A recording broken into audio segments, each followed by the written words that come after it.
The black trash bags lay ripped open on the driveway, my clothes spilling out like garbage under the morning sun. My floral sundress, my favorite, was wedged beneath a cracked boot, dirt streaking its hem. I didn't even cry.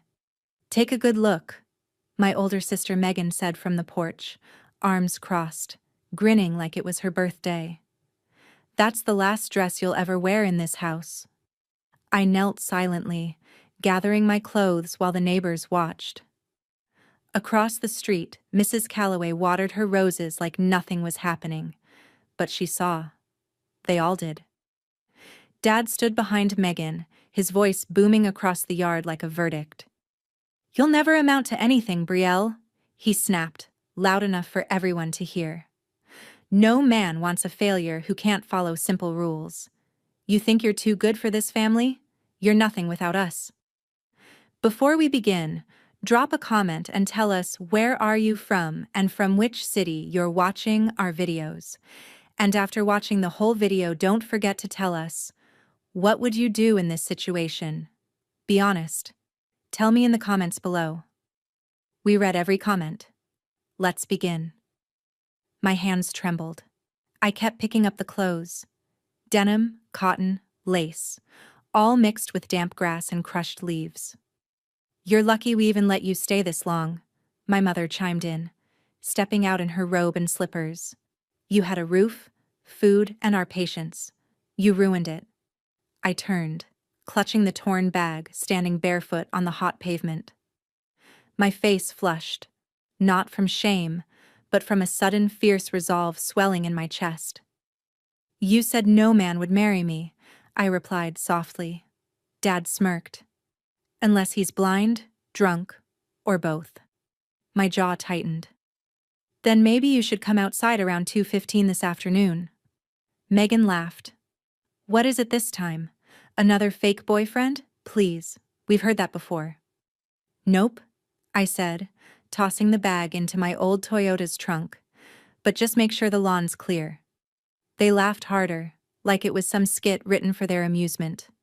I closed the trunk gently, climbed into my dented car, and drove off like I'd done 100 times before. But this time, something had shifted. I didn't cry. I didn't hesitate. And I didn't look back. 2:10 p.m., the lawn. The whole family was outside now. Dad stood with his arms folded, Megan scrolled her phone beside him, and Mom was adjusting her sunglasses like someone important might actually come. "Let's see this billionaire you keep claiming exists," Megan whispered with sarcasm so thick it could slice through concrete. And then the sound came. A deep, thunderous hum echoed over the treetops. Not a helicopter. Not a delivery truck. A sleek white private jet glided low in the sky before disappearing behind the hill. They all turned. Seconds later, the front gate buzzed open. A black SUV rolled in first. Behind it, a stretch limousine. And last, a private Mercedes. Sprinter with dark-tinted glass. A man stepped out. He was tall, effortlessly composed, with the kind of posture that made people pause. Wearing a steel gray blazer, dark jeans, and polished shoes, his presence sliced the air in half. "Brielle?" he called. I stepped out from the passenger side of the limo, my long navy blue dress flowing like silk in the breeze. My hair was pinned back just how he liked it. And in that moment, everything stilled. My father's face dropped. The man walked toward me, reached out, kissed my forehead, and said, "I didn't want you picking up your clothes by yourself. Not when you're mine now." Gasps rippled. I turned to face my family, standing inches from the same spot where my dignity was crushed just hours ago. "This is Ethan," I said, voice steady, "my husband." Silence. The kind that makes your skin crawl. Dad's mouth twitched like he was about to say something but forgot how. Megan just stared at Ethan, then at me, and blinked like she'd seen a ghost. Mom cleared her throat, trying to salvage whatever image she thought she had. "Husband?" she stammered. You married him?" Ethan smiled politely, but it didn't reach his eyes. Yes. A private ceremony, last month. Her choice. She doesn't like big crowds, but I flew in today so she could say goodbye properly. He turned to me, brushing a leaf from my shoulder like I was royalty. Megan scoffed. You're seriously trying to say this? This guy is your husband? I'd ask if you need a background check, I said calmly, but I'm pretty sure your Google search history already told you the truth. Ethan raised his hand, and the SUV driver opened the trunk. A security guard in a suit stepped out and handed me a sealed folder. This is for your father, Ethan said. I handed the folder over without blinking. It's the deed to the old family house. I bought it this morning. Dad's jaw clenched as he yanked it open. Inside was a single-page document, notarized, stamped in bold letters, purchased, paid in full. Buyer, Brielle Callahan Walker. You can't just... He started, his face growing red. I already did, I said. And don't worry, I'm not evicting anyone. I'm donating the house to the Women's Recovery Center. Mom gasped. Megan stepped back. That's our home, she shrieked. No, I said. That was my prison. Now it's someone else's lifeline. Ethan slid his hand around my waist. You ready to go? One more thing, I said, turning to my dad. You said no one would ever marry me, that I was worthless, that I didn't belong. He didn't move. So let me ask you now, how does it feel watching your daughter become something you never believed she could? He looked away. I spent years trying to earn your love, I said, my voice steady, but my hands shook. But I finally realized I didn't need it to feel whole. Later that evening, Ethan's estate. The sun set behind the glass walls of Ethan's cliffside home. I stood barefoot on the warm marble floor, wine glass in hand, still wearing the same dress. I wanted them to see me, I whispered, not to impress them, just so they'd know they were wrong. Ethan watched me quietly, letting the moment breathe. I used to think my value came from pleasing people who hated me, I said. Now I know it's in standing tall, even when they try to break you. He walked up, took my hand, and pressed it to his chest. You're not standing alone anymore, he said softly. Tears welled in my eyes, not from pain, but from finally feeling safe. Cut to flashback. 3 years ago, I was 24, working 2 jobs, one at a diner during the day, another cleaning offices at night. My family laughed at me then too, said it was pathetic, said I should just marry a local guy and stop dreaming. They didn't know that one night I slipped on a spill at the corporate office I cleaned, and Ethan, the CEO, was working late. Instead of yelling, he offered me a towel and asked if I was okay. Why are you working this late? He asked. Why are you? I shot back. He laughed. That night, he asked if I'd sit for 10 minutes and just talk. And that's how it started. Back to present. As I looked out at the city skyline, the memory washed over me. You know, I said, smiling at Ethan, you didn't have to fly the jet to their lawn. He smirked. Yeah, but where's the fun in that? That evening, I walked barefoot onto the open balcony of Ethan's home. The warm air brushed past me, carrying the scent of salt and pine. I leaned on the railing, still trying to process what had happened. It didn't feel real, like the moment with my family had happened to someone else. Ethan joined me quietly, his glass in hand. You held your ground today. I smiled faintly. I had to. If I didn't stand up for myself this time, I'd never stop bending. You didn't just stand, he said. You walked right through fire. We stayed silent for a moment. Then I turned to him. Do you think they'll ever regret it? I asked. He shrugged. People like them don't feel regret, only discomfort when they're proven wrong. I looked down at my hands. I used to think if I worked hard enough, they'd see me differently. You were raised to believe love was something you had to earn. It's not. You were always enough. I looked up at him, and his words landed deeper than he probably knew. I don't know how to be okay with that yet, I admitted. You don't need to be, he replied. You just need to give yourself the permission to stop chasing their approval. For the first time in years, I felt my shoulders relax. Later that night, while unpacking, I found the old photograph they'd once ripped in half, a picture of me at my high school graduation. I had taped it back together and kept it hidden in a shoebox. I held it in my hand now, and instead of pain, I felt something different. I didn't need to prove anything to them anymore. I already had. The next morning, I received a message on my phone from an unknown number. We didn't know he was your husband. If you had told us, things would have been different. Mom. I stared at the screen for a full minute. No apology. No ownership. Just blame. I didn't reply.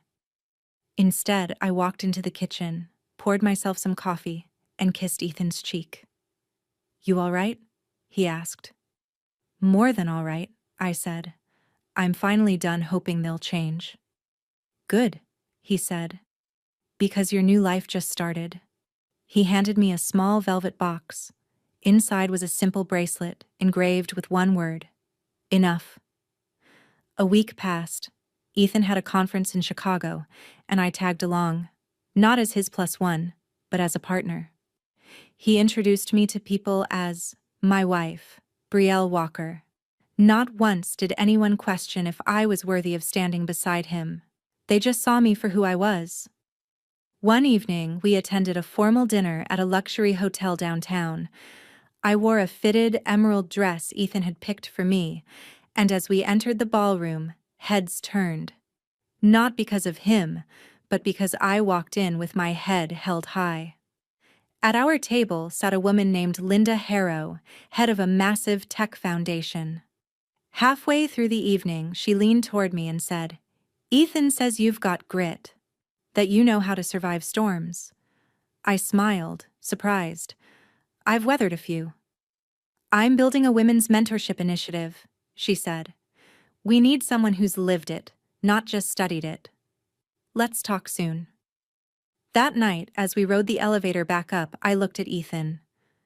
You told her about my story? I didn't have to, he said. She asked what makes you different. I told her you don't break. You rebuild. It hit me then. Everything I was once shamed for, being emotional, too stubborn, too ambitious, was now what made me powerful. Back at the estate the next day, I got a call from an unknown number again. This time, it was Megan. I just need 2 minutes, she said. Please. I paused, then answered. Make it quick. There was a hesitation. They're saying you embarrassed the family. Mom's crying. Dad's furious. I let out a short laugh. Furious that I finally stood up for myself? You bought the house and gave it away, Bree. That's insane. Number. What's insane was living in that house, being treated like I was disposable, and still thinking I owed them something. She went quiet. I didn't call to fight, she said. I called because I think you were right. That stopped me. About what? I thought if I stayed quiet, followed them, I'd be safe. But I'm still invisible. I exhaled. You made your choice. I know, she said. But maybe I want to make a different one now. I didn't respond right away. Part of me wanted to slam the door, but another part, the version of me that once begged for someone to see her, felt a sting of recognition. We'll talk, I said, but not today. After I hung up, Ethan found me standing in the kitchen, staring at the phone. You okay? He asked. Yeah, I said, but something's changing, and for once I'm the one deciding who gets access to me. His eyes warmed. That's my wife. 2 months later, the air felt different. Not because of the season, but because I had changed. I wasn't the girl who walked out of that house with trash bags. I was the woman now running mentorship calls with women across the country. Women who had been thrown away, ignored, dismissed. Just like I once was. One of those women, Jasmine, a single mom from Detroit, said during a call, "You don't talk like you read this in a book. You talk like you bled through it." I did. And now, I bled into something better. One quiet Sunday afternoon, while watering the plants outside, I heard a car pull up the driveway. It wasn't Ethan. It was my dad. He stood next to his dusty pickup, shoulders tight, eyes scanning everything, from the stone path to the tall glass windows behind me. I didn't move. "You have 5 minutes," I said calmly.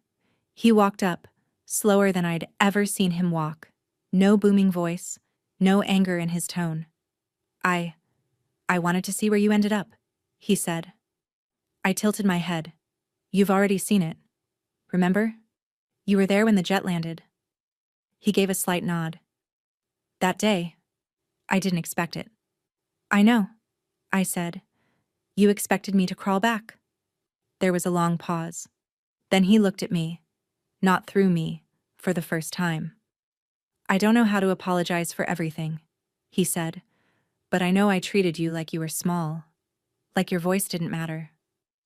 I folded my arms. "Because you didn't believe I'd ever be more." He swallowed hard. And I was wrong. I waited. He glanced down, then slowly back up. "You're stronger than I ever was. I didn't know how to love someone like you. You scared me. You still do." That caught me off guard. "You don't have to forgive me." But I needed to say it. I looked at him. For years I wanted these words. But I realized I didn't need them anymore. I was already whole. I gave him a nod. Not warm, not cold, just honest. "Thanks for saying it," I said. "Now go live your life. I've got mine." He walked away quietly. No last words, no scene, just a man leaving a house that no longer belonged to him. Ethan returned later that evening and found me smiling in the garden. "What happened here?" he asked. "Closure," I said. He smiled. "Did it feel good?" It felt earned. Weeks turned into seasons. The mentorship program grew. I spoke at events, shared my story not as a victim, but as a builder, a survivor, a voice for the unheard. And one evening, while looking out at the ocean, Ethan came behind me and whispered, "You know what I remember the most?" "What?" "The girl in the dirty uniform, standing in a hallway with her pride still intact." I smiled, resting my head against him. "She's gone," I said. "No," he whispered. "She just turned into a queen."